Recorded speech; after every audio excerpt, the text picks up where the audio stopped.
now let's look at in Ezekiel 44, verse 24.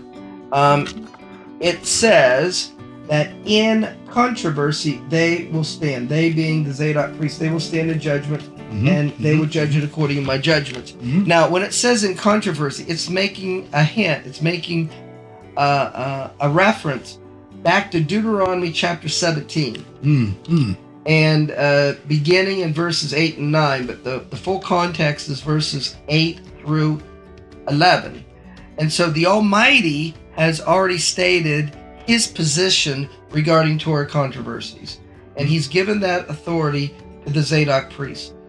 So this is extremely important because Orthodox Judaism claims their Torah authority to make rulings of the Torah that they say is binding upon the Jewish people, and rulings regarding when you should keep the biblical festivals.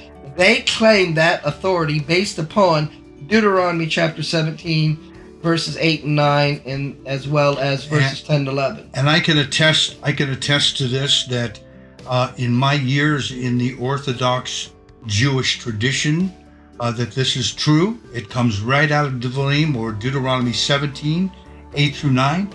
This is what they say. They say, we're the judges, and we determine what's going to happen with halacha, and how we live our lives out practically as Jews all over the world. They set essentially they set the standard, they set the bar as to how things are going to be based on their understanding of Deuteronomy 17. Continue. However, the Almighty has stated in Ezekiel 44:24 that the authority in Deuteronomy 17, 8, and 9, and then continuing in 10 and 11, he acknowledges that authority belongs to the Zadok priests.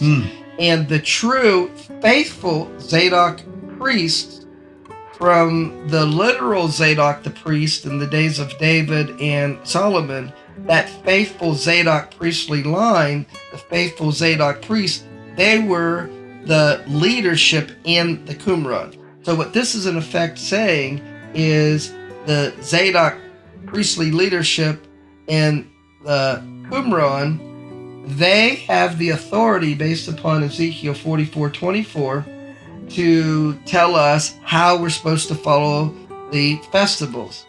And so it says in Deuteronomy 17, 8 and 9 that if a matter arises which is too hard for you to judge, in other words, a Torah dispute, that being matters of controversy within your gates, that you shall go to the place which the Lord your God chooses. Now that's Jerusalem. And you will come to the priests, the Levites, and the judge in those days, and they will pronounce upon you the sentence of judgment.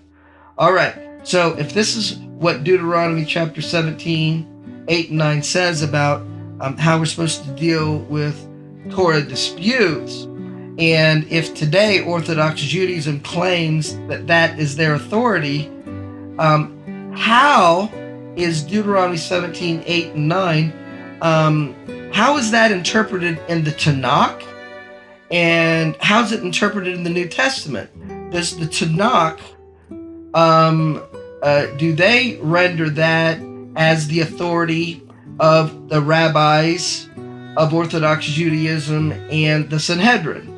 And we're going to look at the two places. This is actually one of the two places. The second place where we have reference to Deuteronomy 17, 8, and 9 is in 2 Chronicles chapter 19 and verse 8.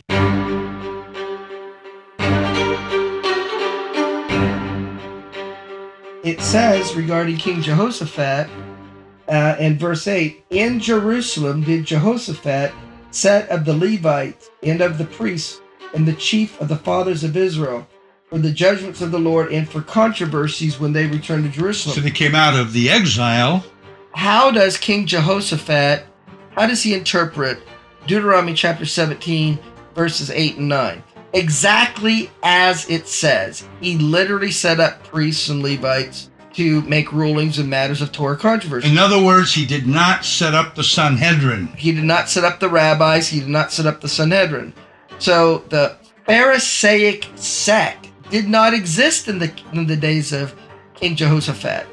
And of the different groups of Jews in the Second Temple era, we're talking about the time that we're discussing here, from when the Zadok priests fled into the Qumran around 175 BC up to the time of the destruction of the temple in the year 70 AD.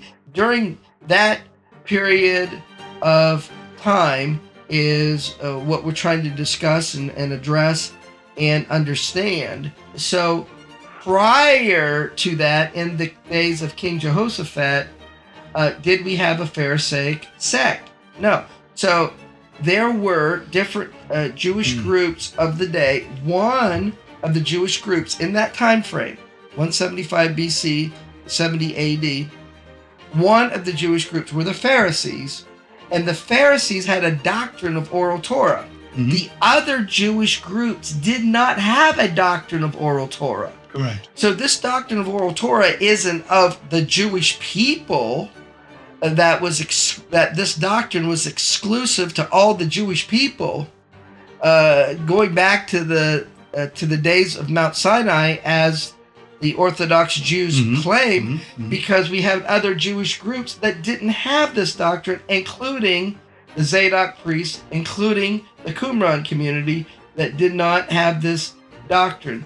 So if there's no Pharisaic sect in the days of King Jehoshaphat, so how would King Jehoshaphat interpret this, referred to the rabbis and the Sanhedrin, which is the judicial court of the Pharisaic sect? Okay, so the rulings in the Qumran was done by the Zadok priests themselves, in the structure that they set up there. That was independent from the Sanhedrin, because they ruled that they should follow the priestly calendar, where the Sanhedrin, the rabbis, ruled that they should follow what we're going to show to be a Babylonian calendar. So example number 1 here, regarding how do you interpret Deuteronomy 17, 8, and 9, King Jehoshaphat saw that it was exactly as stated. It's the priests, the chief, the elders.